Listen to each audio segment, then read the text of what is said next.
আমরা এখন বান্দরবান জেলার লামা উপজেলায় পাহাড়ি অঞ্চলে এসেছি। আমরা এখন মেঘকুঞ্জ এখানে উঠেছি।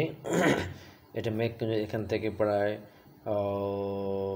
1000 ফুট উপরে, ঠিক আছে। এখানে হচ্ছে আমাদের এখানে উঠে আমরা পুরো পাহাড়টাকে আমরা প্রদর্শন করতে পারবো, সেজন্য আমরা এখানে উঠেছি।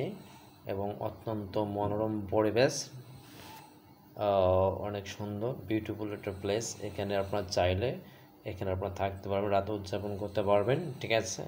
রাত উদযাপন করতে পারবেন। ছোট ছোট ও আমাদের আবাসিক রয়েছে এখানে, অনেকে চাইলে রাত উদযাপন করতে পারে।